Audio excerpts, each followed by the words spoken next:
Untuk suara sudah terdengar ya? Sudah, Pak. Jelas, Pak. Untuk ini apa? Share screen sudah bisa terlihat ya? Sudah, Pak. Sudah, Pak. Terlihat, Pak. Oke.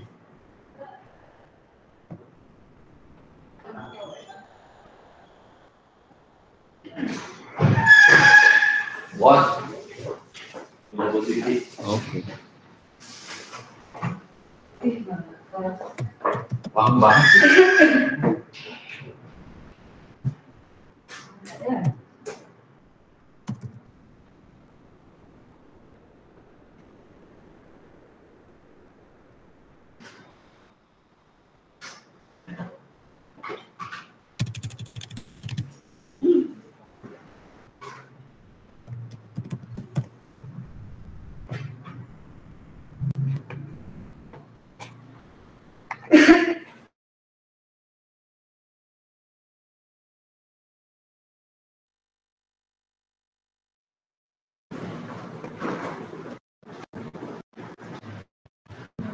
Oke, sudah bergabung semua ya? Kita mulai. Suara sudah terdengar jelas ya? Suara saya? Jelas, Pak. Oke. Baik, untuk pertemuan kita hari ini, pertemuan yang sudah ke-5 ya. Minggu lalu kita sudah belajar terkait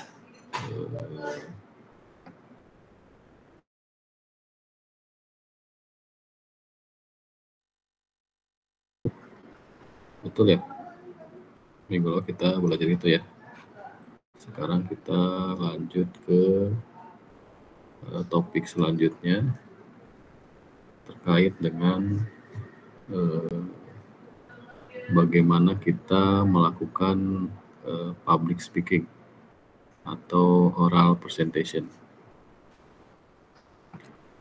Jadi perlu kalian ketahui bahwa dalam dunia bisnis saat ini kemampuan untuk melakukan presentasi secara oral atau kita sebut public speaking itu merupakan sebuah keterampilan yang bisa dikatakan sangat penting lah dalam dunia bisnis, karena dalam dunia bisnis tentu kita akan sering menyampaikan ide atau gagasan atau informasi baik itu kepada orang-orang di luar organisasi seperti konsumen atau calon konsumen atau kepada investor mungkin, atau juga kepada orang-orang yang ada di dalam organisasi tempat kita kerja, misalnya kepada atasan atau kepada sesama rekan kerja atau kepada bawahan. Nah itu pentingnya kita menguasai public speaking atau oral presentation. Jadi berbeda bila kita melakukan public speaking, diperlukan banyak persiapan dibandingkan dengan kita berbicara dengan teman atau berbicara dengan rekan kerja yang sifatnya one by one, jadi saling berhadapan satu sama lain, hanya satu dengan satu, tidak dengan publik yang jumlahnya mungkin lebih banyak. Untuk public speaking sendiri biasanya lebih ke komunikasi atau pesan-pesan yang ilmiah atau lebih ke bisnis. Berbeda bila kita sedang berbicara dengan teman atau dengan rekan yang mungkin diskusinya tidak terlalu ilmiah atau bukan yang resmi lah, bukan berbicara yang formal. Nah, jadi maksudnya public speaking ini adalah berbicara di depan publik, di depan umum. Tadi yang sudah saya sampaikan, bisa di luar orang, di luar organisasi ataupun di dalam organisasi. Nah, pada saat kita akan melakukan public speaking, tentu kita memerlukan persiapan yang diperlukan persiapan yang baik dan matang tentunya. Jadi bagi kalian yang public speaking juga memiliki semacam poin lebih lah. Bila kita sudah bekerja, nanti kalian bekerja di organisasi bisnis atau organisasi apapun, jika memiliki keterampilan ini tentu akan mendapatkan poin lebih lah dibandingkan dengan rekan-rekan atau teman-teman kita di dalam organisasi yang kurang memiliki skill tersebut. Jadi pada intinya kemampuan public speaking itu merupakan kemampuan yang penting sekali, baik di dalam dunia kita berbisnis ataupun dalam meningkatkan karir kita sendiri di dalam organisasi. Karena di situ ada poin. Jadi berbeda sekali dengan orang yang kurang bisa dalam melakukan public speaking dengan yang bisa public speaking. Nah, di situ dia bisa tadi seperti saya sampaikan di awal, dia bisa menyampaikan ide, bisa menyampaikan informasi. Nah, itu salah satu poin bagi diri kita sendiri untuk meningkatkan karir. Nah, dalam public speaking tentunya perlu ada tadi persiapan, kemudian juga perlu ada latihan yang sering. Nah, bila kita memang jarang berbicara di depan umum atau tidak biasa berbicara di depan umum, mungkin kita bisa merasa kurang percaya diri, misalnya bisa grogi dan lain-lain. Untuk melakukan public speaking atau oral presentation ini diperlukan persiapan yang matang dan baik agar bisa menghilangkan rasa kurang percaya diri, menghilangkan grogi.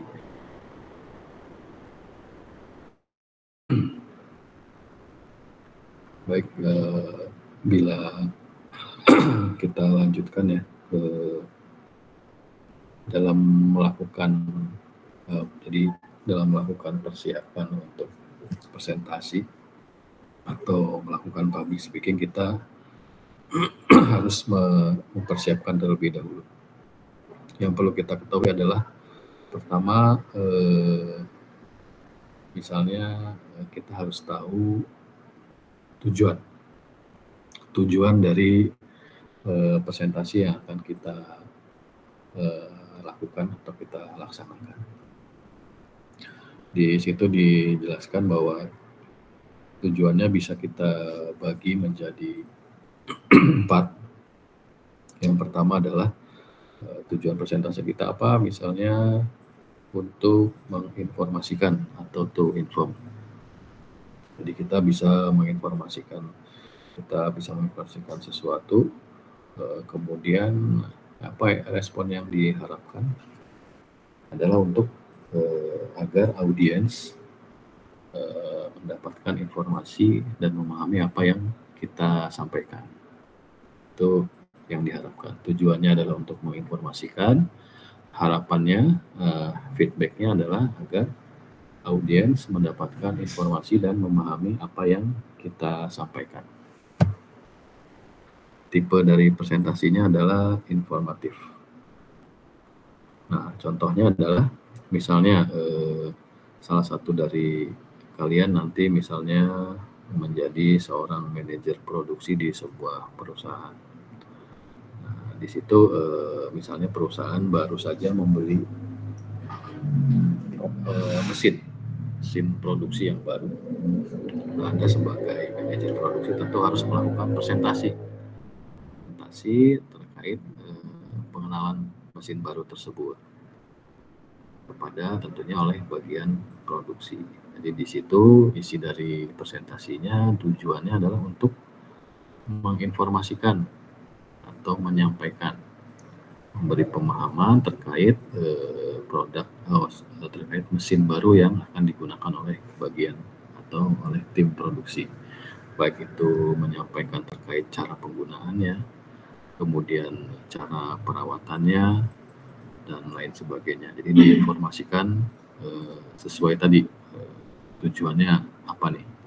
Kalau menginformasikan berarti memberikan informasi agar audiens atau dalam hal tadi contohnya adalah bagian produksi atau tim produksi dapat memahami kegunaan dan cara perawatan dari mesin baru yang dibeli oleh perusahaan.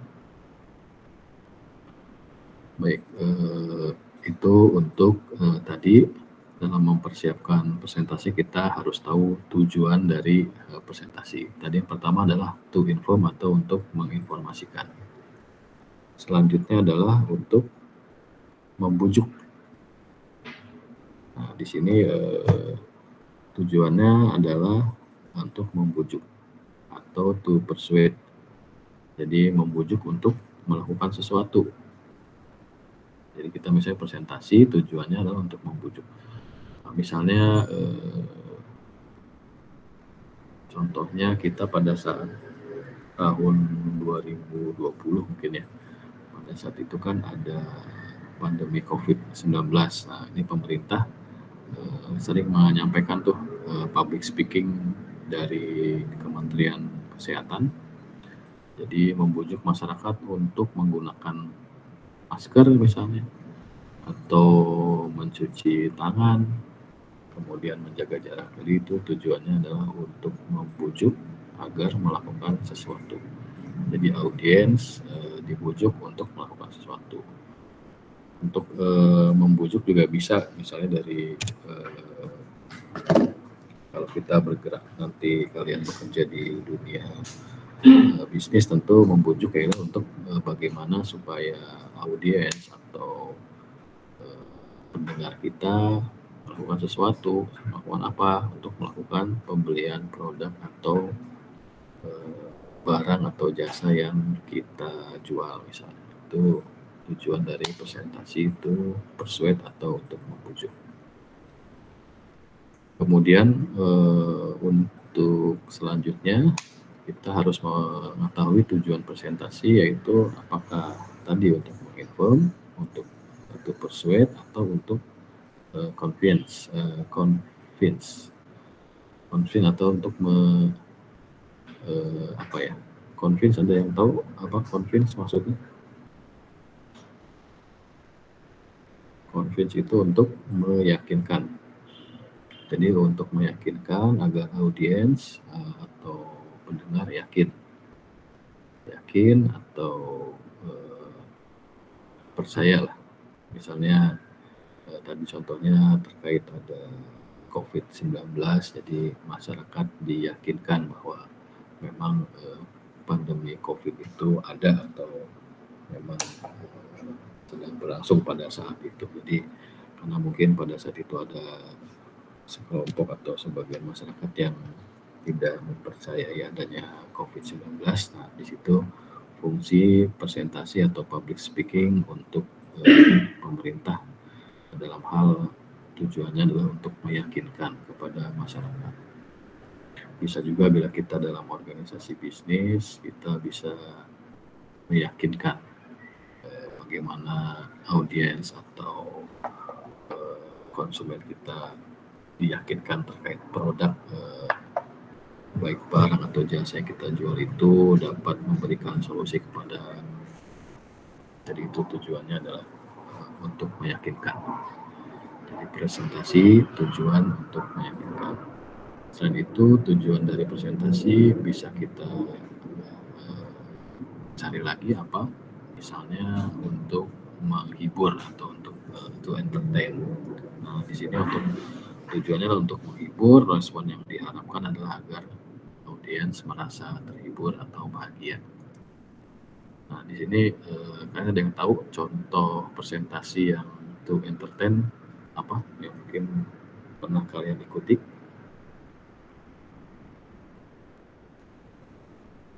Ada yang tahu? to entertain contohnya apa? Tadi kalau untuk membujuk tadi ada kita membujuk konsumen atau audiens untuk membeli barang, atau tadi manajer produksi itu inform atau menginformasikan tentang suatu mesin baru. Nah, kalau untuk to entertain, ada yang tahu contohnya apa? Presentasi tujuannya untuk mengentertain apa? Ada yang tahu mungkin?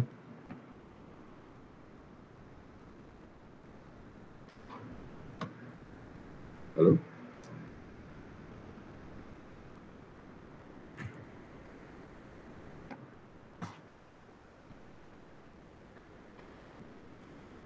Halo, suara saya terdengar? Kurang tahu, Pak. Baik, kalau to entertain itu kalian pasti sering lihat lah, namanya stand up komedi. Talk show bisa juga untuk menghibur. Stand up komedi juga full menghibur ya. Jadi itu contoh-contoh tujuan presentasi untuk menghibur. Tadi itu entertain bisa, stand up comedy juga bisa. Jadi memang itu kalian bisa tahu bahwa mereka yang suka melakukan atau yang sebagai stand up komedian itu kan tentu harus mempersiapkan tuh bahan-bahan apa yang mau disampaikan. Nah, itu salah satu tujuan dari presentasi kita harus tahu. Jadi yang pertama pada saat kita akan melakukan presentasi kita harus tahu dulu tujuannya apa. Apakah tujuannya untuk menginform atau untuk membujuk atau untuk meyakinkan atau hanya untuk menghibur saja. Jadi ada 4 poin itu yang harus kalian ketahui pada saat kita mempersiapkan bahan presentasi. Baik, sampai di sini ada yang mau ditanyakan?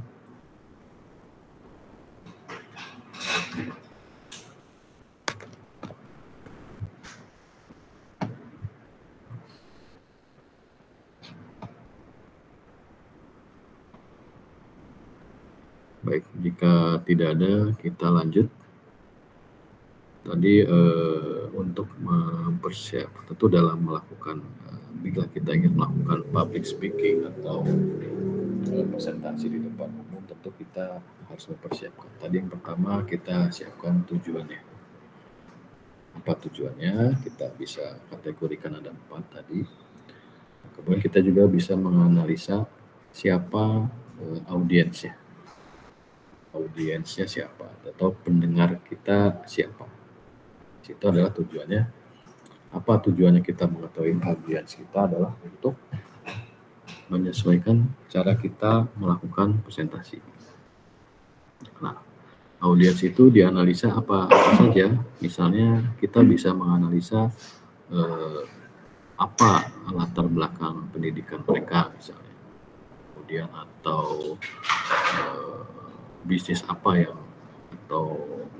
mereka jalani atau mereka dari background dari perusahaan apa misalnya. Kemudian kita juga perlu mengetahui bagaimana pengetahuan audiens tentang topik yang akan kita sajikan. Apakah topik yang kita sajikan itu mereka baru atau mereka sudah pernah mendengar atau apa. Nah, itu perlu kita ketahui. Nah, di sini kemudian juga kita bisa menganalisa siapa audiens kita, apakah audiens kita itu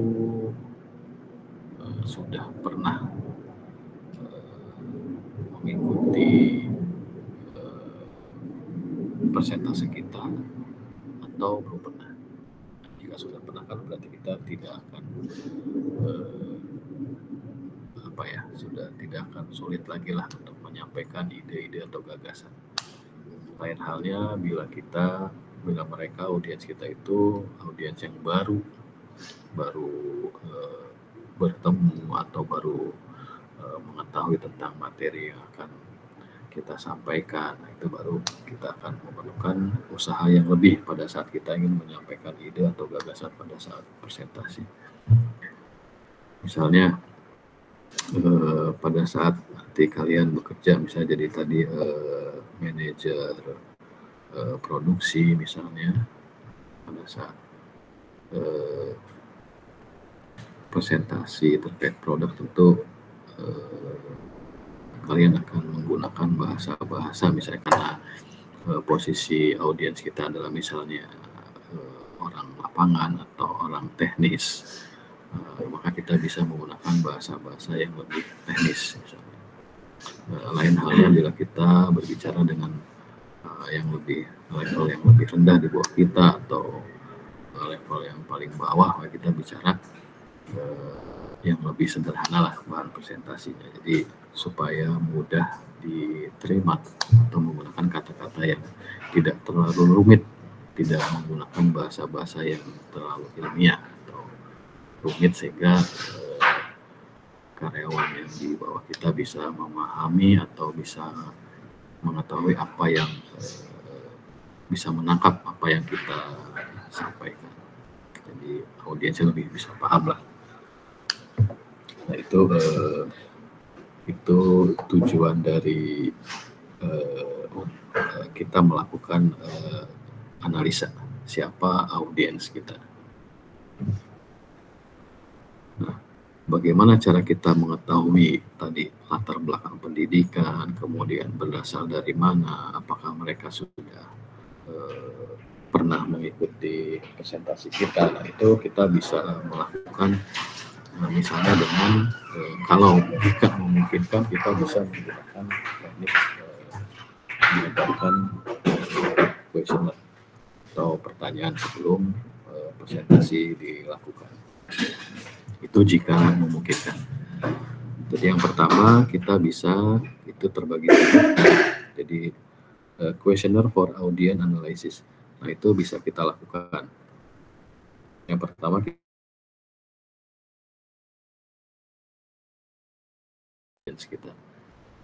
misalnya kita bisa bertanya terkait bagaimana pengetahuan audiens tentang topik yang akan kita presentasikan atau kita berikan. Kita bisa memberikan pilihan jawaban misalnya dari mulai tinggi, sedang, atau rendah, atau tidak tahu sama sekali. Itu bisa kita sampaikan pada questionnaire. Kita tanya, kemudian apa pendapat mereka tentang subjek atau pembicara atau presenter, menyenangkan atau biasa saja atau bahkan tidak menyenangkan. Kemudian bisa juga kita tanya lebih spesifik lagi apa alasan mereka menghadiri presentasi tersebut atau menghadiri kegiatan presentasi tersebut. Itu boleh dengan jawaban terbuka, apakah memang mereka membutuhkan informasi atau apa.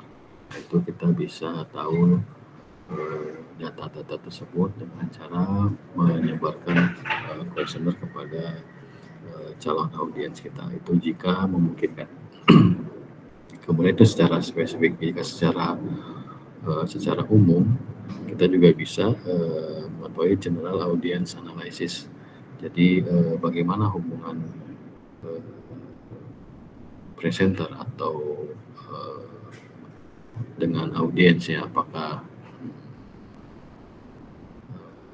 misalnya kita bisa tahu sudah berapa lama atau bagaimana tingkat pemahaman audiens terkait istilah-istilah yang akan kita gunakan pada saat presentasi. Kemudian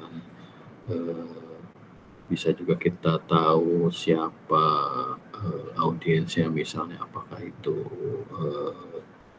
konsumen, apakah itu manajer atau pemerintah atau yang lainnya. Kita bisa mengetahui secara umum, menganalisa jadi audiens kita siapa. Tadi kalau yang tadi lebih spesifik, jadi kita lebih tahu tujuan mereka mengikuti presentasi, juga pendapat mereka tentang topik yang akan diberikan, itu lebih spesifik. Tapi kalau untuk lebih umum, kita bisa tahu latar belakang mereka, apakah mereka calon apakah pelanggan kita kalau di dunia bisnis, atau mereka semua adalah manajer-manajer, atau mereka yang jadi audiens kita adalah karyawan, mungkin bisa dari organisasi profesi atau mungkin dari pemerintah.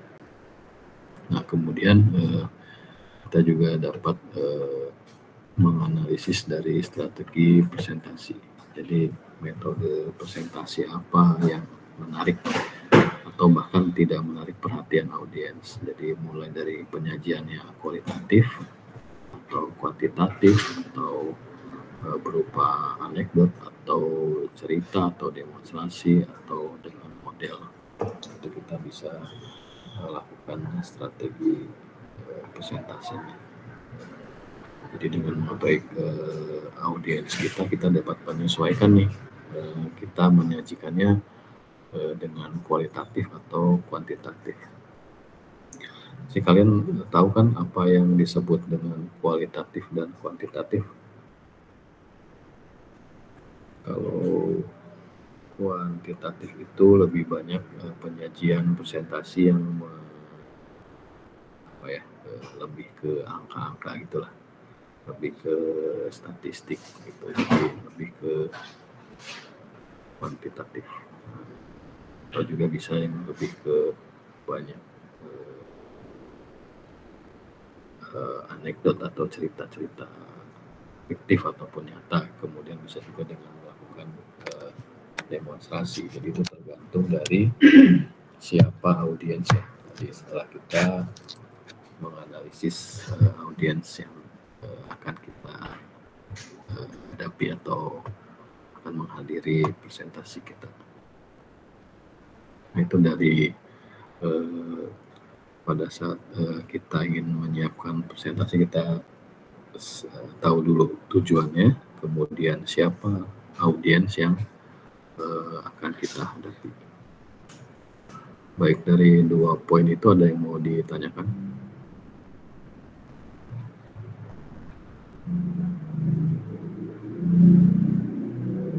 Belum ada, Pak. Baik. Lanjut kita ke slide berikutnya. Tadi setelah kita mengetahui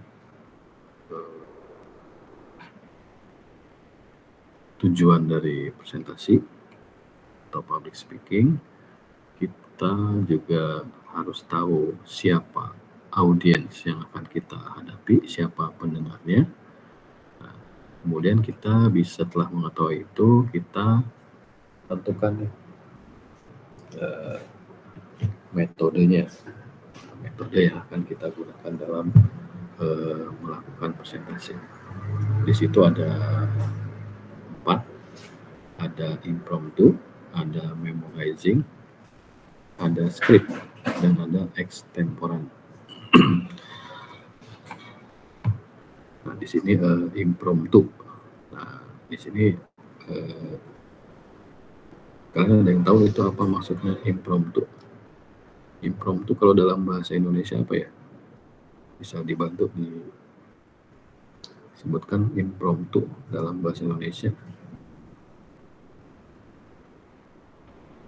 Bisa kalian cari di Google coba. Impromptu itu apa?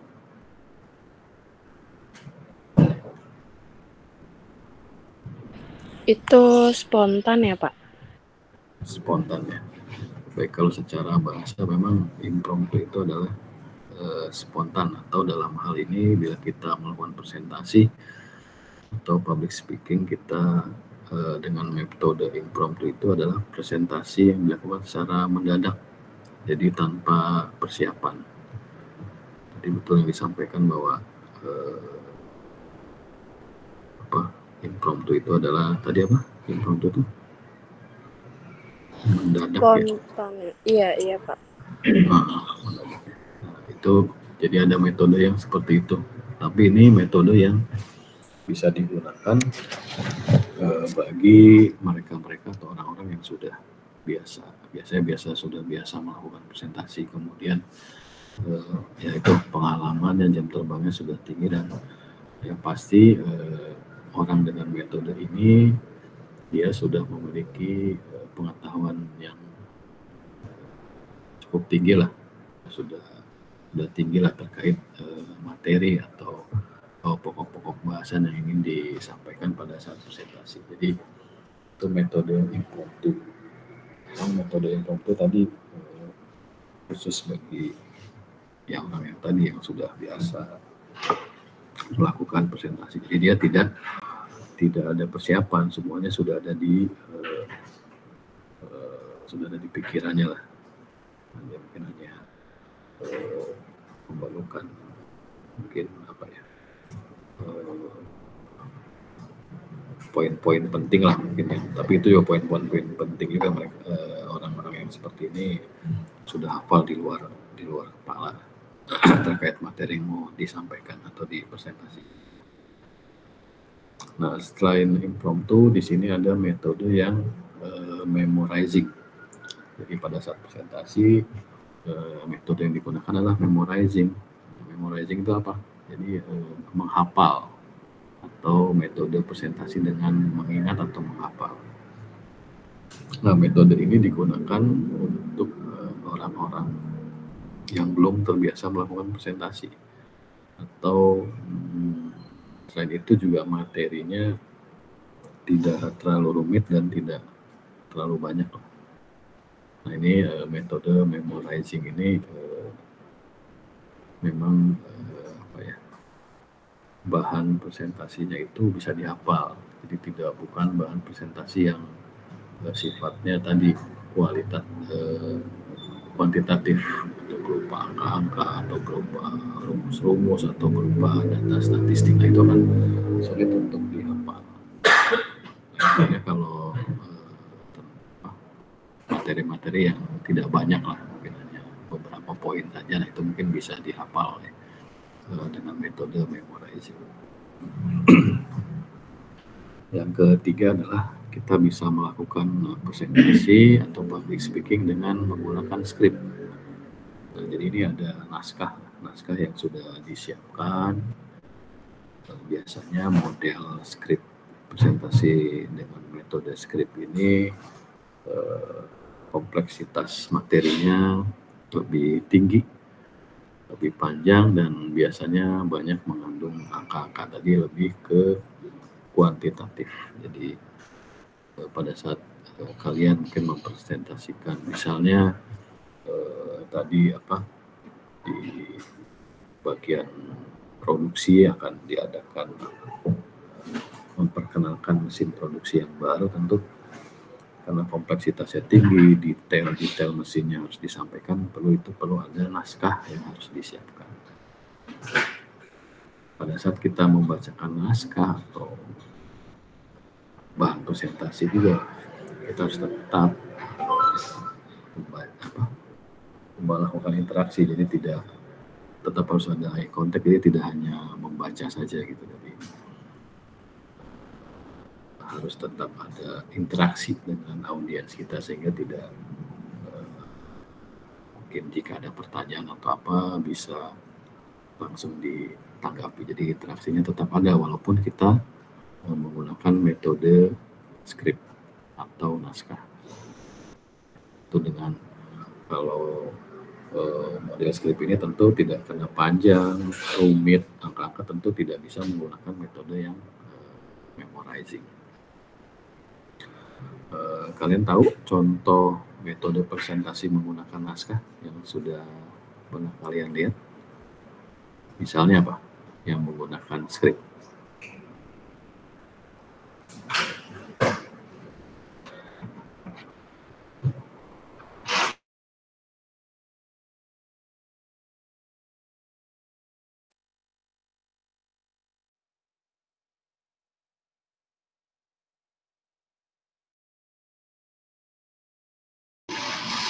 Kalian ada contohnya kalau untuk metode presentasi menggunakan skrip yang pernah dilihat? Contohnya misalnya pidato presiden, misalnya, kemudian atau pidato kenegaraan lainnya lah. atau mungkin pada saat wisuda biasanya direktur itu ada skripnya yang sudah disiapkan karena di situ menyangkut ada angka-angka, misalnya angka disampaikanlah pada saat pidato di wisuda nanti, misalnya kalian wisuda pasti dibacakan tuh berapa jumlah lulusannya, kemudian data-data lain lah, itu menggunakan metode skrip. Kemudian yang keempat ada juga metode ekstemporan. Jadi ekstemporan ini metodenya dengan menyiapkan kartu-kartu atau catatan-catatan kecil ya, yang berisi poin-poin penting atau ringkasan topik yang akan disajikan. Nah ini kemudian poin-poin itu nanti akan dikembangkan tuh dengan kata-katanya sendiri. Misalnya seperti contoh ini, contoh yang saya sampaikan misalnya impromptu. Kita hanya di situ hanya tertulis impromptu saja. Nah, tapi apa itu pengertian impromptu, apa itu contoh-contoh impromptu, itu yang kita kembangkan sendiri. Jadi itu metode ekstemporan. Jadi dari keempat metode ini mana yang lebih bagus atau yang tepat itu tergantung dari presenternya atau kita sebagai public speaking, atau juga bisa tergantung pada materi yang akan diberikan. Itu tergantung metode ini dipilih tergantung oleh tadi presenternya dan juga materi. Baik, sampai poin 3 ini ada yang mau ditanyakan atau ada yang kurang jelas? Mulai dari tadi ada terkait kita menentukan tujuan presentasi, kemudian siapa audiens kita, kemudian kita tentukan metode yang akan kita gunakan. Baik, sampai sini ada yang ingin didiskusikan? Silakan.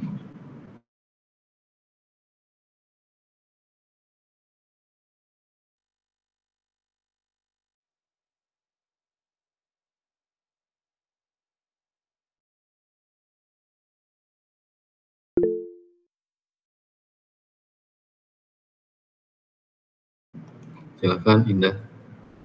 Bapak mau nanya, kalau misalkan presentasi kita nih yang kayak di kelas itu masuknya tuh ke ekstemporan atau gimana Pak? Kalau kita di kelas, jadi tergantung dari kalau ini kan saya dapat bahan dari dosen sebelumnya ya. Jadi sementara model yang seperti ini lebih ke ekstemporan. Jadi hanya poin-poin saja yang disampaikan atau yang kita pegang lah sebagai saya dosennya gitu ya. Jadi, tadi saya inti-inti poin ini saya ingin menjelaskan terkait impromptu, terkait memorizing, terkait script, terkait ekstemporan. Nah di situ saya mengeksplor sendiri tuh, mengembangkan sendiri apa yang dimaksud tadi impromptu atau memorizing atau script. Nah, tapi pada saat kita public speaking tentu ini kan tidak selalu ditampilkan ya poin-poin ini. Mungkin hanya kita pegang saja tuh si poin-poin ini. Kalau kalian pernah lihat ekstemporan itu biasanya di acara-acara tuh, kalau host-host di televisi atau di acara apa mereka suka pegang kartu ya. Nah itu mungkin itu sebagai guideline mereka lah, poin apa yang mau dibicarakan pertama, kemudian kedua apa, ketiga apa, keempat apa. Nah setiap poin itu dikembangkan sendiri oleh si presenternya. Mungkin gitu Indah. Baik Bapak, terima kasih. Baik, terima kasih. Tadi ada lagi siapa ya? Tiara ya? Iya Pak, saya Pak. Iya. Saya mau tanya Pak terkait tentang metode yang tadi menggunakan skrip. Itu tuh apakah penggunaan skrip itu dapat mengurangi spontanitas dan interaksi langsung dengan audiens? Terus gimana sih Pak caranya mengatasi hal itu? Baik Tiara. Jadi memang di sini ada metode skrip. Memang metode skrip ini biasanya ya digunakan jika materinya itu memang mungkin perlu sangat rumit lah. Tadi misalnya kalau kita contohnya nanti misalnya pada saat nanti teman-teman akan wisuda, mereka kan akan mendengarkan pidato dari direktur tuh. Nah, direktur tentu akan membaca skrip tuh, membaca istilahnya apa ya, catatan beliau lah. Nah, itu benar-benar dibaca karena itu nanti akan biasanya yang skrip ini lebih formal karena itu nanti akan didengarkan oleh mungkin akan dijadikan berita atau apa. Nah, itu lebih ke arah satu, materinya apa kalau kita mau pakai skrip. Tapi materinya lebih rumit, tadi ada angka-angka, ada nilai-nilai, misalnya ada data statistik. Nah, itu tentu kan kalau kita pakai memorizing kan akan sulit. Kalau pakai kita extemporan tentu akan sulit juga menghafal angka-angka yang banyak atau data-data statistik yang banyak. Jadi kita menggunakan metode skrip. Nah, kalau metode skrip kan kita cenderung membaca tuh. Membaca mungkin itu akan membuat bosan mungkin ya si audiensnya. Makanya di situ diperlukan adanya interaksi, mungkin di interaksi di tengah kita membaca skrip. Jadi tetap ada konteks, harus ada gestur-gestur tertentu yang supaya tidak isinya hanya membaca, itu akan membosankan. Jadi tetap interaksi itu harus tetap ada dengan audiens, salah satunya dengan eye contact atau dengan gestur-gestur lain yang membuat audiens lebih menarik lah gitu, lebih tertarik dengan hal-hal yang kita sampaikan. Atau skrip juga bisa juga kita memanfaatkan, nanti dijelaskan di poin-poin berikutnya ya. Kita misalnya kita membaca skrip tapi kita juga menampilkan misalnya data-data statistik berupa gambar atau diagram, itu bisa membantu juga supaya interaksi tetap terjaga dengan audiens, jadi tidak merasa bosan. Mungkin gitu Tiara. Oke Bapak, terima kasih. Terima kasih Tiara. Yang lain ada atau kita lanjut ke slide berikutnya? Setelah tadi kita tentukan siapa audiensnya, kemudian tujuannya, kemudian siapa audiens, kita pilih metode yang akan kita gunakan. Selanjutnya kita adalah jadi presentasi itu materi. Presentasi itu bisa kita ibaratkan sebuah buku ya. Sebuah buku. Tentu di dalam sebuah buku itu kita, nah ini kita tadi bicara, sekarang kita bicara mengorganisasikan material atau bahan presentasi ya. Jadi tadi kita sudah tujuannya kita sudah pastikan, kemudian audiensnya siapa, kemudian metode yang akan kita gunakan apa. Nah, sekarang kita siapkan bahan presentasinya. Mari kita coba analogikan atau kita ibaratkan bahwa sebuah presentasi atau materi presentasi itu sebuah buku. Sebuah buku tentu akan ada pendahuluan atau introduction, kemudian ada isi ya, isinya, kemudian ada juga namanya kesimpulan atau penutup. Jadi 3 poin itu yang perlu kalian perhatikan dalam membuat bahan presentasi. Tentu kalian di semester 3 ini kan sudah seringlah melakukan kegiatan presentasi ya di kelas atau ada tugas-tugas dari dosen lain. Itu jadi kalau bisa kita gunakan, jadi bahannya apa saja, itu harus ada memuat 3. Jadi ada pendahuluan, ada isi, dan ada kesimpulan. Di sini kita lihat di poin A, introduction atau pendahuluan. Jadi kita pada saat kita melakukan awal presentasi itu kita harus how can you draw attention. Jadi bagaimana kita bisa menarik perhatian audiens.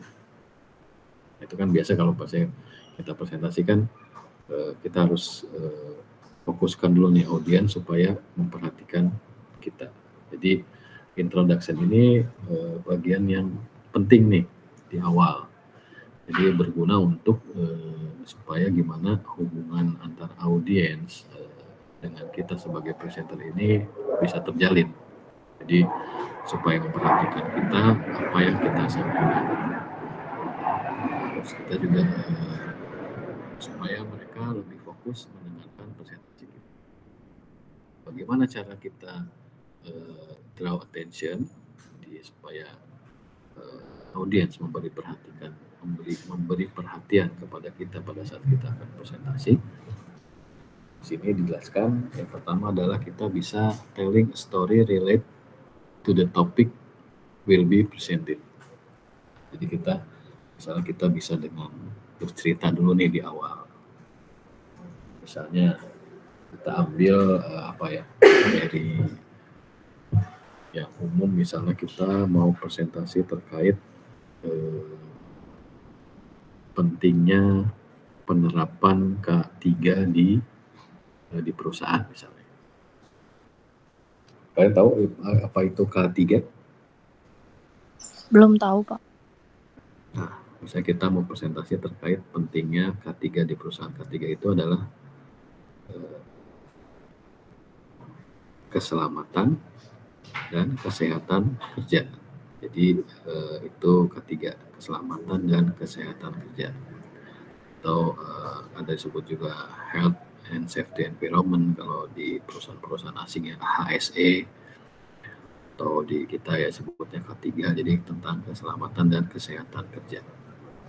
Kita bisa topik yang kita ambil itu tentang pentingnya penerapan K3 di perusahaan. Maka kita bisa bercerita dulu tuh bagaimana menarik perhatian audiens kita. Misalnya kita bisa bercerita tentang kejadian kecelakaan kerja di suatu perusahaan karena adanya kelalaian atau pelayanan tidak menerapkan K3, misalnya tidak menggunakan helm atau sepatu atau baju keselamatan atau safety shoes. Pokoknya karena kita bercerita dulu tuh tentang itu. Nah, itu akan lebih menarik, itu kalau mendengar cerita kan mereka akan mendengarkan lah gitu. Oh iya, ini ada kejadian ini nih di suatu perusahaan karena tidak atau lalai dalam menerapkan prinsip-prinsip K3. Itu kita bisa cerita dulu tuh untuk menarik how to draw attention. Nah, selain bercerita, telling a story, kita juga bisa telling the background of the topic. Kita bisa cerita tuh latar belakangnya. Tadi kan kita mau cerita pentingnya, mau mempresentasikan tentang pentingnya penerapan K3 di perusahaan misalnya. Kita bisa cerita nih backgroundnya kenapa sih kita mau presentasi tentang itu. Kita ceritakan mungkin dikarenakan semakin meningkatnya tingkat kecelakaan kerja di Indonesia, maka penting sekali terkait atau pengetahuan tentang penerapan K3 di perusahaan. Jadi kita bisa bercerita tuh tentang background, why kita melakukan presentasi itu. Nah, itu cara untuk menarik perhatian. Bisa juga kita memberikan atau mengajukan pertanyaan misalnya. Saya tahu Anda misalnya berapa orang yang menjadi atau sudah berapa banyak korban kecelakaan kerja dari tahun berapa sampai tahun berapa. Itu juga kita bertanya tuh supaya audiens merespon. Dengan respon kan berarti dia audiens sudah istilahnya sudah memberikan perhatian lah kepada kita. Jadi tadi bisa telling story, backgroundnya apa, bisa membuat kita menanyakan pertanyaan kepada audiens. Nah, yang keempat kita juga bisa menampilkan gambar misalnya, gambar-gambar atau video-video yang tentang penerapan K3 di perusahaan-perusahaan. Dan itu juga bisa menarik perhatian dari audiens kita. Itu cara kita tadi masuk ke bagian pertama, yaitu introduction, yaitu bagaimana kita menarik perhatian dari audiens kita. Jadi ada 4, bisa bercerita, bisa menyampaikan latar belakang presentasi kita, atau kita bisa menanyakan ada pertanyaan yang kita lontarkan kepada audiens, atau juga kita bisa menampilkan gambar yang menarik sehingga audiens bisa tertarik perhatiannya kepada presenter atau kepada kita. Baik, itu bagian introduction. Ada yang ingin ditanyakan? Saya izin bertanya, Pak. Boleh, Rindu duluan. Saya mau bertanya bagaimana cara merespon pertanyaan yang sulit dari audiens tanpa kita harus kehilangan fokus saat presentasi. Karena biasanya kalau saya sendiri, ketika saya lagi presentasi dan dapat pertanyaan dari audiens, di luar sepengetahuan saya itu saya jadi ngeblank dan nggak tahu harus ngomong apa gitu. Baik, itu memang hal biasa ya. Jadi memang dalam kita melakukan presentasi kan kadang-kadang ada gitu ya hal yang dugaan kita gitu ya. Selain kita memang tadi Rindu harus menguasai materi kita sampaikan. Kedua, memang saya juga sering beberapa kali mengalami itu, dan saya juga sering melihat beberapa presenter mengalami hal itu. Biasanya yang mereka lakukan adalah mereka kayak semacam sedikit mengulur waktu, Rindu. Teknisnya begitu, biasanya mengulur waktu, kemudian atau si presenter itu biasanya menanyakan nih kepada audiens lain nih, apakah ada yang bisa atau ada yang punya pendapat misalnya terkait pertanyaan yang sudah dilontarkan oleh audiens A misalnya, sambil si kita sebagai presenter itu mulai tuh istilahnya mulai merimain, mulai mencari jawaban yang pas gitu ya, supaya kita dapat menyampaikan atau mendapat waktu dulu lah, bagaimana menjawab pertanyaan dari audiens yang memang di luar dari ekspektasi atau di luar dari yang kita perkirakan. Mungkin salah satu caranya begitu, Rindu. Jadi memang yang paling penting adalah tadi, makanya tadi pentingnya kita mengetahui siapa audiens kita. Itu yang salah satu hal yang bisa meminimalisir hal-hal tadi yang seperti Rindu sampaikan. Kemudian juga hindari juga, misalnya karena kita sudah tahu siapa audiens kita, hindari juga hal-hal yang bisa menimbulkan kebingungan di antara audiens gitu. Jadi kita bisa gunakan model-model siapa audiensnya, kita bisa gunakan, kita sesuaikan materi-materi yang mudah mereka terima atau sesuai dengan misalnya latar belakang pendidikan mereka. Mungkin itu, Rindu, yang mudah-mudahan bisa menjawab ya. Baik Bapak, terima kasih. Baik, terima kasih. Di sini tadi kita sudah menyampaikan terkait bagaimana menyiapkan bahan presentasi untuk di bagian introduction. Kita lanjut ya. Kita lanjut, setelah introduction kita tadi ada poin-poin yang bisa kalian gunakan. Setelah introduction tentu ada isi dari bahan presentasi. Isinya bagaimana kita membuat bahan atau isi dari presentasi yang pasti, atau kita menyampaikannya bagaimana pada saat kita melakukan presentasi. Yang pasti kita menyampaikan isi, yang pasti isinya kita harus persiapkan dengan baik, data-data lengkap. Nah, pada saat menyampaikan, pada saat kita akan melakukan public speaking, selain tadi kita sudah mendapatkan perhatian dari audiens dengan metode kita harus juga pada saat bagian isinya kita harus menyampaikan dengan clear and loud. Jadi harus suaranya tuh bisa didengar oleh semua audiens, artikulasinya jelas, Kemudian jangan berbicara terlalu cepat misalnya, atau juga jangan terlalu lambat. Nah, bila tadi yang ditanyakan oleh siapa tadi, Tiara ya, kalau kita menggunakan model script, kita juga jangan hanya membaca fokus ke script saja, tetap harus ada eye contact atau ada interaksi dengan audiens. Kemudian, nah tadi itu poin 3 ya, do not only read the note cards without eye contact. Kemudian juga kita harus antusias, semangat, energik, jadi itu akan menularkan pada audiens kita. Kemudian kita juga bisa menggunakan gestur. Mungkin kalian sudah pernah belajar ya terkait gestur pada saat komunikasi nonverbal. Jadi isyarat-isyarat atau ilustrator atau komunikasi nonverbal itu bisa digunakan lah pada saat kita menyampaikan isi atau presentasi atau public speaking. Kemudian kita juga berbicara dengan normal, tidak dibuang-buang. Tujuannya apa? Itu supaya lebih bisa diterima, bisa dimengerti oleh si audiens dan bisa lebih menarik isi presentasi kita.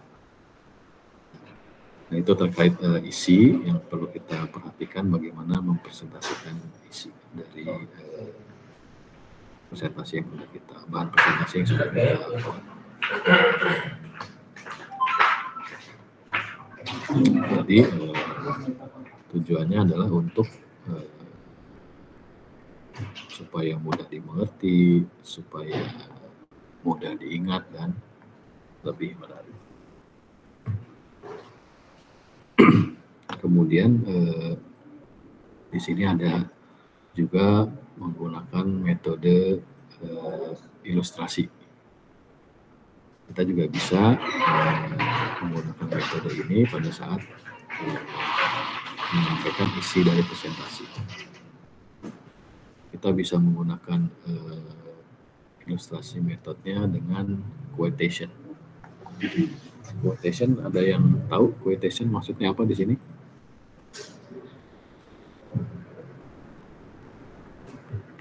Quote, misalnya ada quote hari ini apa nih gitu kan?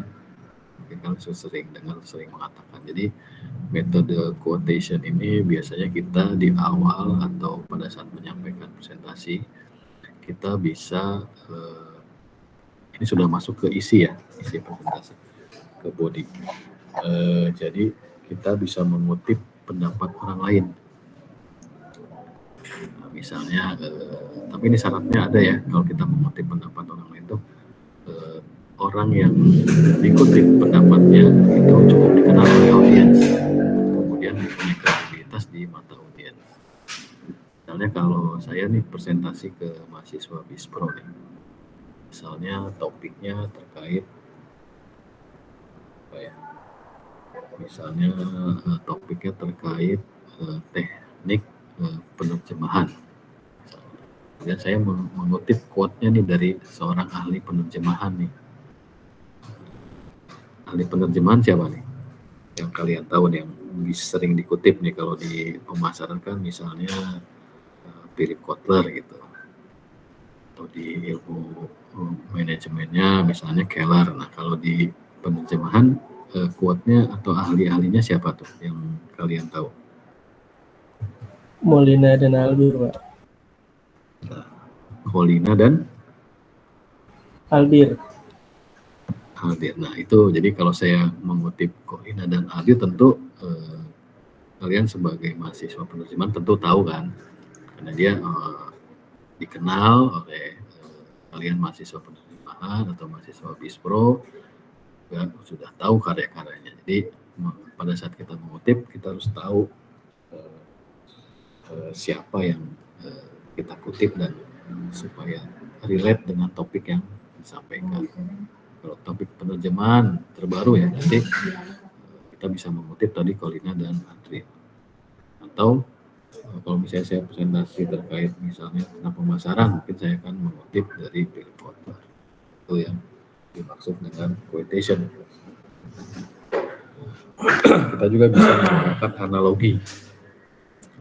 Kita misalkan tadi saya menganalogikan, maksudnya bahan presentasi itu seperti buku, ada apa namanya, introduction, ada isi, kemudian ada kesimpulan. Jadi analogikanlah seperti itu. Jadi analogi juga syaratnya harus sesuai dengan subjek yang dianalogikan. Kemudian audiens juga mampu memahami antara analogi dengan subjek yang dianalogikan. Kalau saya menganalogikan bahan presentasi itu seperti buku, nah, itu kan audiens akan memahami kan, buku itu kan umum, isinya ada introduction, ada isi, kemudian ada kesimpulan.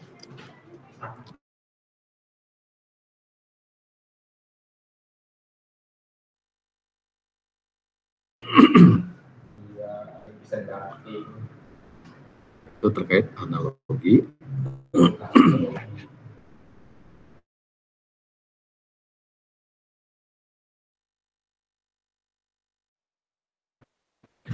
Kemudian di situ ada frame of reference. Jadi frame of reference itu kita bisa memanfaatkan pengetahuan atau wawasan yang sudah dimiliki oleh audiens untuk memberikan contoh, dan audiens itu memahami contoh yang kita berikan. Misalnya tadi saya ingin menyampaikan tentang teknik atau tentang metode penerjemahan gitu kan. Jadi memberikan contohnya ya terkait tentang penerjemahan sehingga bisa langsung dicerna oleh audiens. Kalau tadi saya misalkan analogikan tadi misalnya apa ya, terkait buku gitu kan, itu kan umum ya. Contoh-contoh yang bisa diketahui oleh audiens ya. Kalau saya presentasi di depan mahasiswa penerjemahan mungkin bisa menggunakan contoh-contoh yang berkaitan dengan dunia penerjemahan. Selain frame of reference, kita juga bisa pakai anekdot. Anekdot itu cerita-cerita lah, cerita lucu baik itu nyata atau tidak. Kemudian kita juga bisa dengan contoh, memberikan contoh, baik contoh kasus atau cerita atau gambar. Nah, statistik juga bisa digunakan dalam mengilustrasikan. Misalnya kalau tadi datanya kuantitatif, ya kita bisa menyampaikan ilustrasi yang menarik lah dengan tabel atau dengan diagram. Tapi yang pasti data yang disajikan itu memang harus valid. Gitu. Jadi bisa diterima atau tidak disalah persepsikan oleh audiens. Jadi statistik juga berupa angka bisa dijadikan sebagai alat ilustrasi yang menarik. Syaratnya adalah dapat dimengerti oleh audiens. Data yang disajikan juga harus valid. Jadi namun tadi yang 6 itu ada quotation, analogi, frame, anekdot, example, dan statistik itu bisa kita gunakan dalam melakukan presentasi atau bisa juga tidak digunakan ya. Jadi biasanya penggunaan ilustrasi itu digunakan untuk materi-materi yang kompleks atau materi-materi yang sulit dipahami sehingga dibantulah oleh ilustrasi-ilustrasi tadi, 6 model ilustrasi tadi. Misalnya kalau di situ kita menyampaikan banyak angka-angka, ya tentu kita menggunakan ilustrasi statistik. Jadi supaya bisa tergambar atau bisa terlukiskan lah di benak si audiens ya, info apa yang kita sampaikan. Mungkin kalian kalau presentasi terkait angka-angka tentu kalian akan menggunakan bar chart atau dengan pie chart atau dengan apa ya supaya memudahkan ditangkap oleh si audiens.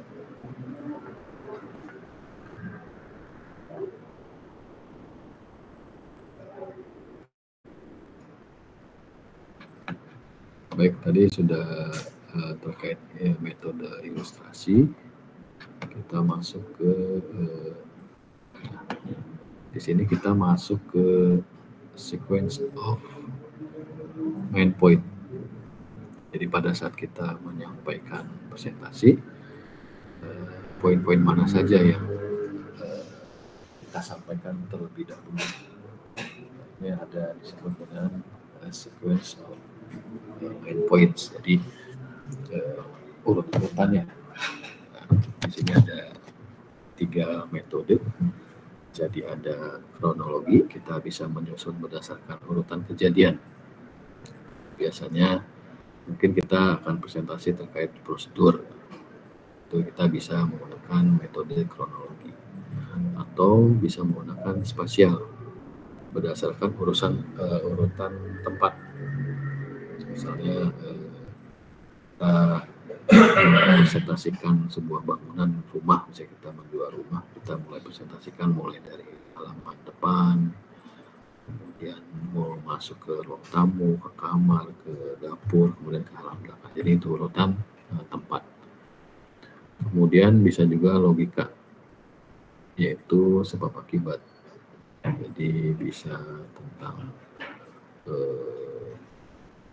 berbicara tentang definisi dulu, definisinya, kemudian apa solusinya, kemudian bagaimana evaluasinya, kemudian bagaimana pelaksanaannya. Jadi itu urutan-urutan logika atau sebab akibat.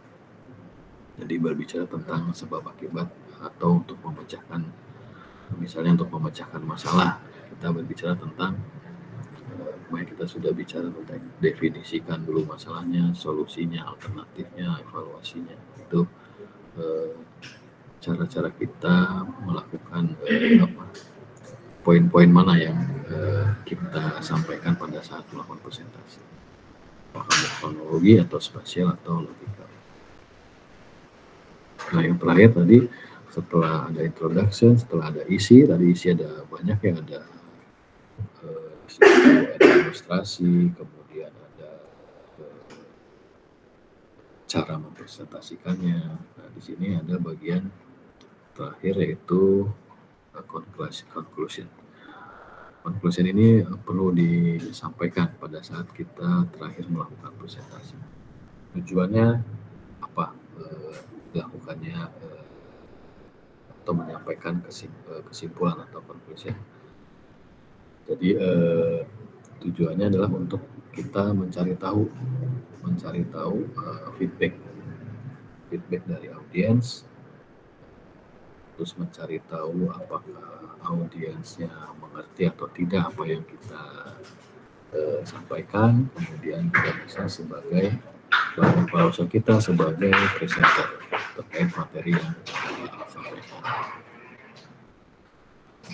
Jadi bagaimana cara kita menyampaikan conclusion? Itu adalah kita tidak hanya menyampaikan saja kesimpulannya ini, tapi kita juga bisa caranya dengan mengulang atau tadi di sini disampaikan repeat the main point. Jadi mengulang poin-poin utama saja yang tadi apa yang disampaikan.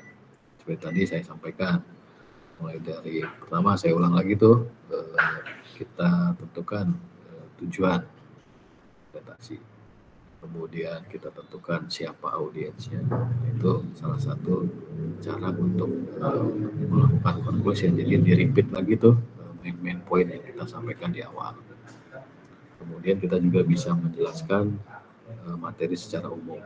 Jadi explain the whole materials. Penjelasan mencakup seluruh materi yang disampaikan.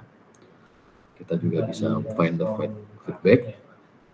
Kita bisa menanyakan apakah audiens sudah paham atau memiliki persepsi yang sama terkait materi yang sudah kita sampaikan. Sampaikan juga terakhir, tell the benefit of the material for audience. Jadi apa sih manfaat yang bisa dibawa pulang oleh audiens setelah mengikuti atau mendengarkan presentasi kita. Ya, kalau kita sudah mendengarkan presentasi terkait tadi tentang keselamatan kerja, kita bisa menyampaikan tuh manfaat-manfaat apa yang bisa diperoleh oleh audiens ketika mereka sudah mengikuti atau mendengarkan presentasi terkait K3 yang kita sampaikan. Baik, di situ sudah ada beberapa poin tadi yang kita sudah sampaikan.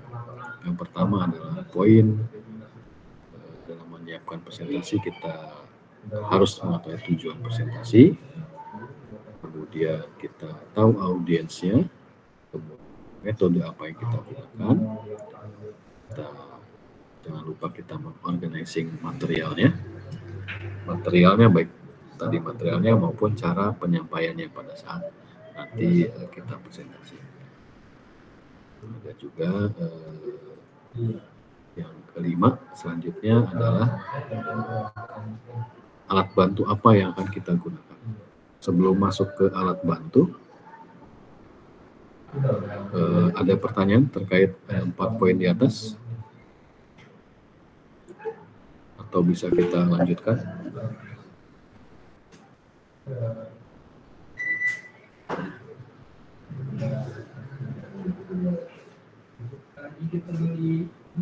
Baik, Savana ya, terkait sequence of main points.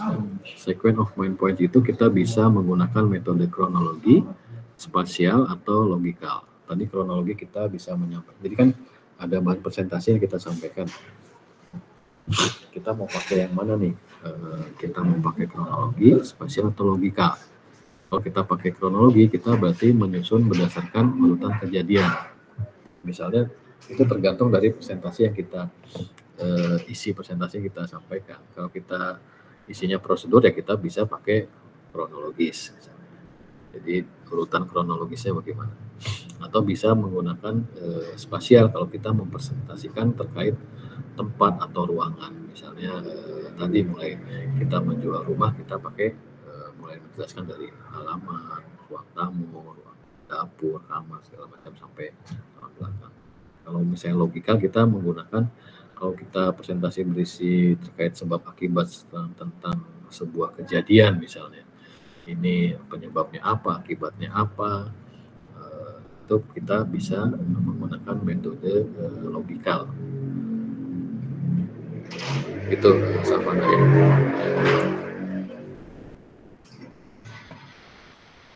Baik.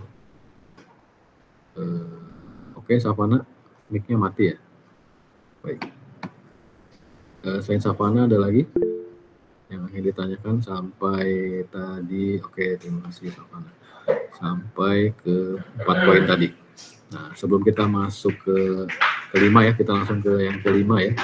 Kelima itu adalah alat bantu kita dalam melakukan presentasi.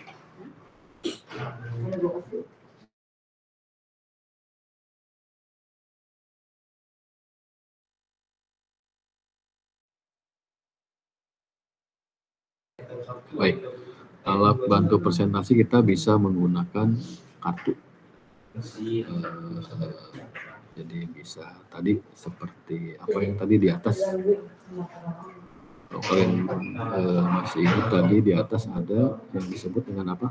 Extemporan. Jadi menggunakan kartu. Jadi catatan-catatan kecil lah yang bisa digunakan. Jadi kalian bisa menggunakan itu atau juga bisa yang umum digunakan lah seperti proyektor kalau di kelas ya, atau kita bisa menggunakan laptop atau menggunakan smartboard atau flip chart yang dari kertas itu ya yang bisa kita gunakan untuk menulis. Selain juga bisa menggunakan whiteboard misalnya, itu salah satu alat bantu untuk presentasi. Kalau misalnya media ya kita saat ini bisa menggunakan medianya online atau offline. Kalau online kita bisa menggunakan Google Meet atau Zoom atau Teams.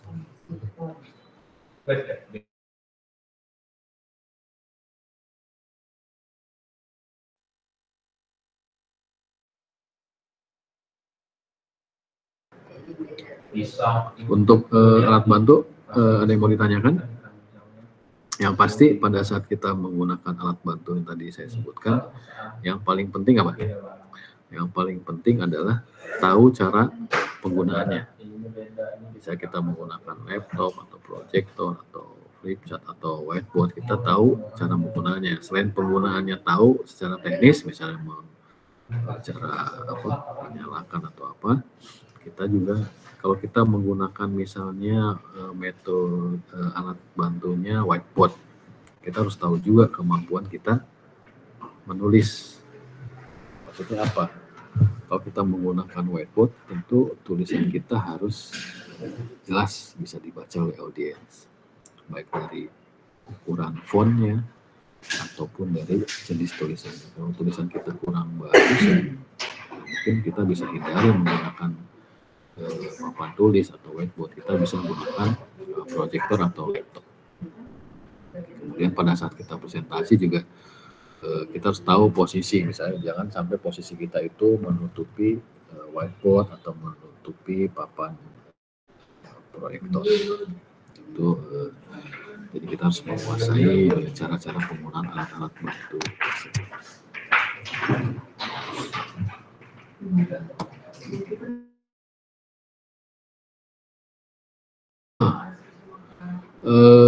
Terkait alat bantu, ada yang mau ditanyakan?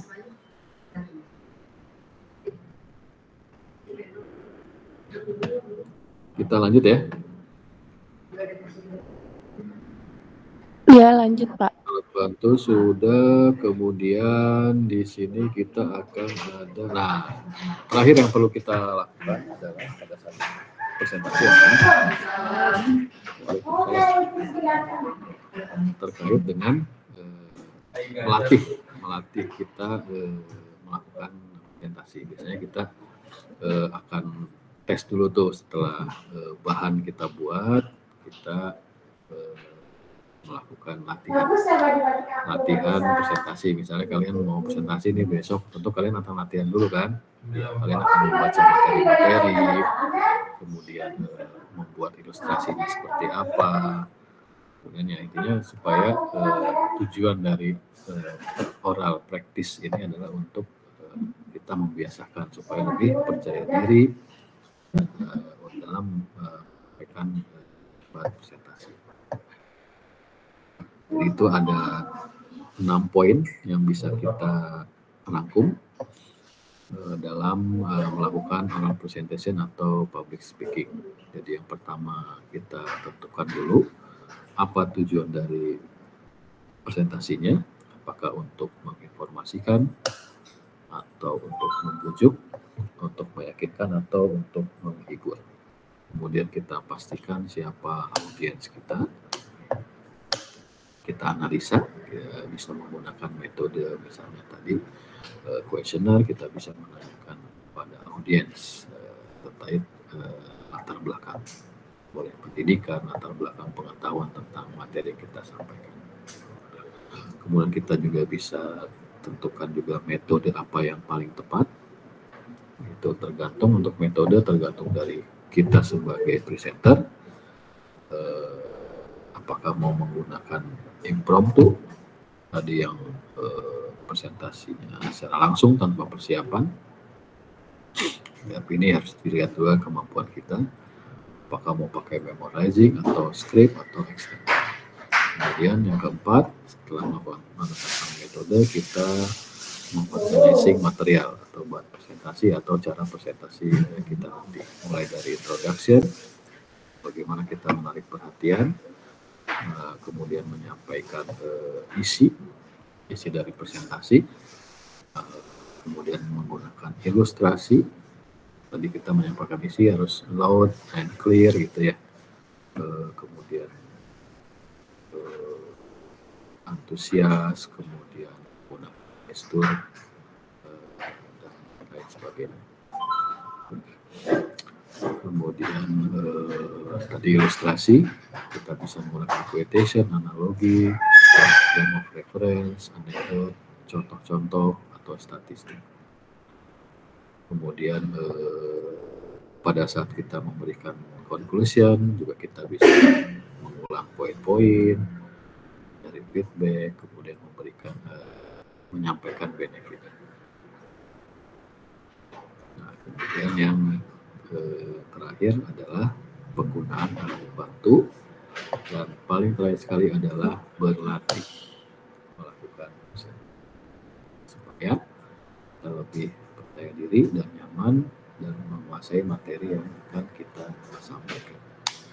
Jadi itu 6 poin yang perlu kalian ketahui dalam melakukan public speaking.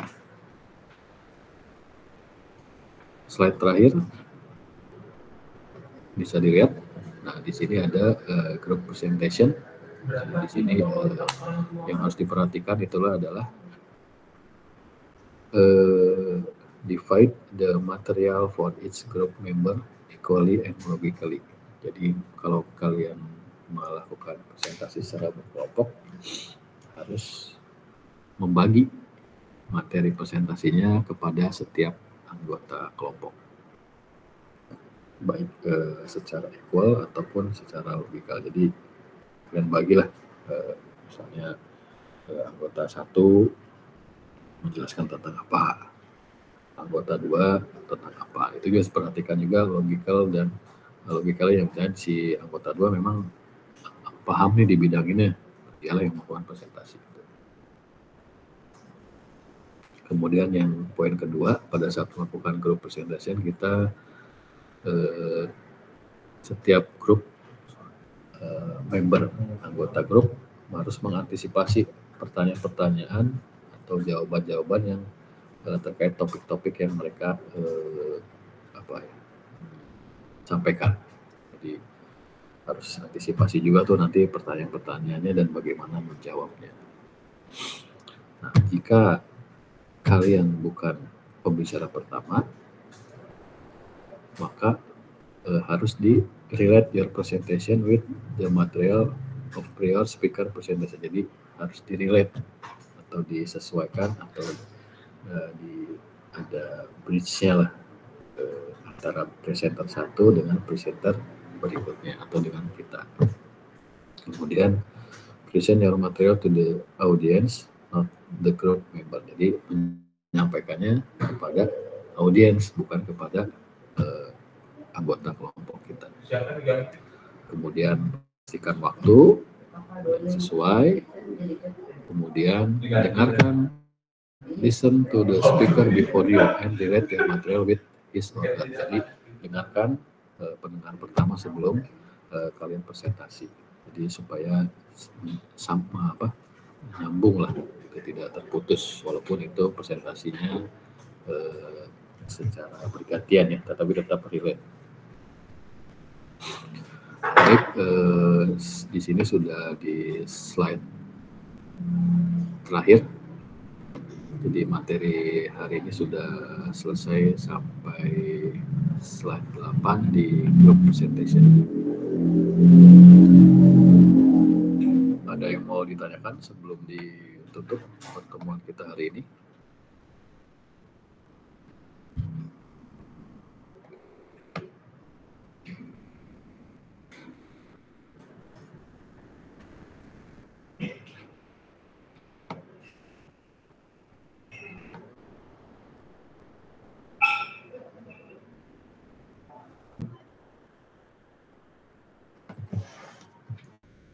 Untuk ini kalian online di mana nih? Sudah absen belum? Belum Pak. Belum Pak. Wah, saya absenkan berarti ya, harus di sini ya? Iya. Saya absenkan dulu ya.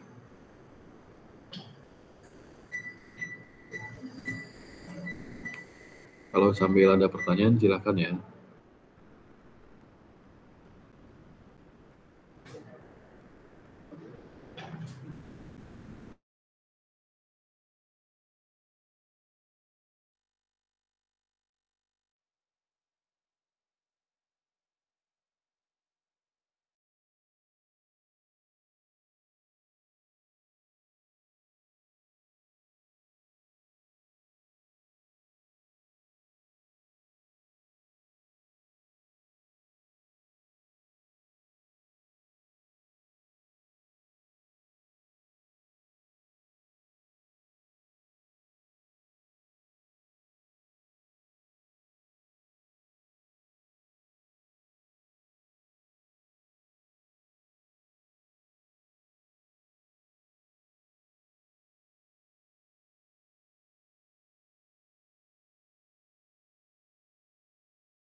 kita absen ya. Bisa di on cam. Nabila Inaya. Hadir, Pak. Nabila, oke. Di ini ya, di screen ya, screenshot ya, di on cam semua bisa. Nah, di Nabila ya, Nabila hadir.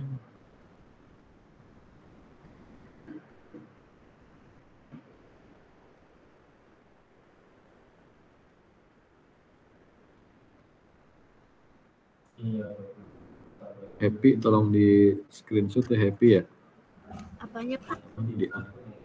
Di screenshot ini Jimit-nya. Jadi on cam kan semua ya. Tolong Happy ya. Sambil saya absen. Devin Afrezi hadir. Devin hadir Pak. Oke, Devin hadir. Aura hadir. Hadir, Pak. Aura, oke. Reva Muharoma. Hadir, Pak. Oke. Atala. Atala hadir. Hadir, Pak. Kartika Ayu.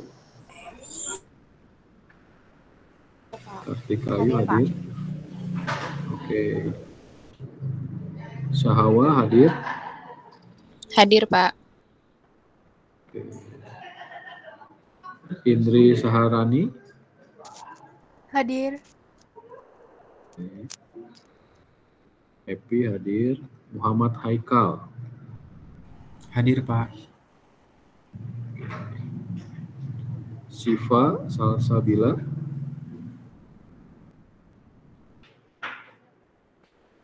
Siva hadir.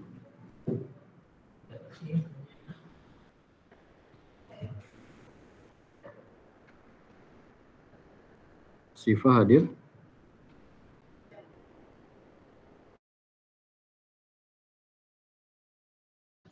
Hadir, Pak. Syifa hadir. Oke, Siva hadir. Mayona hadir. Hadir, Bapak. Tiara Nur Aziza hadir. Hadir, Pak. Oke. Ikhlasnya Zauzian. Ikhlasnya. Hadir, Pak. Oke. Agus Mahfud. Agus Mahfud Hadir, Pak. Oke.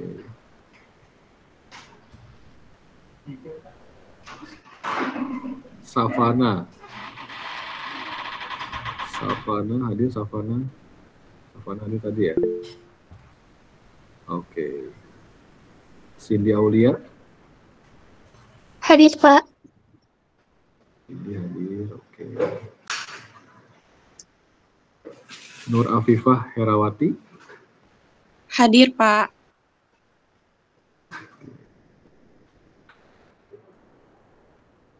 Rindu Hikmah. Hadir, Pak.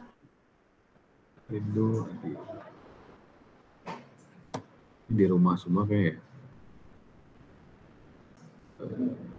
Filzah Khairunisa. Hadir, Bapak. Hadir. Syakila Zauza. Syakila Zauza hadir.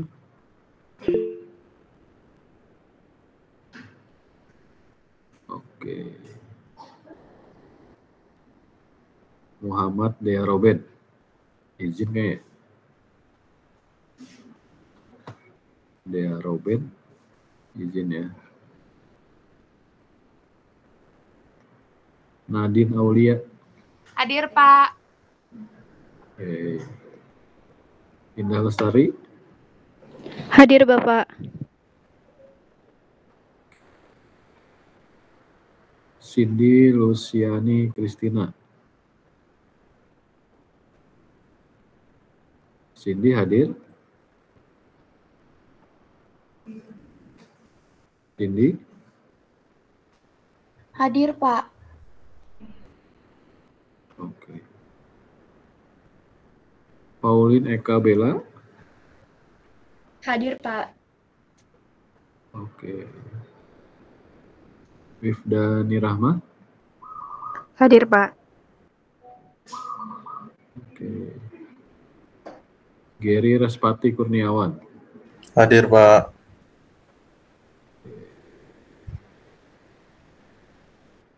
Gary di mana, Ger? Kamu di pesawat itu ya? Di rumah, Pak. Nggak ada di pesawat. Pesawat ruang angkasa itu.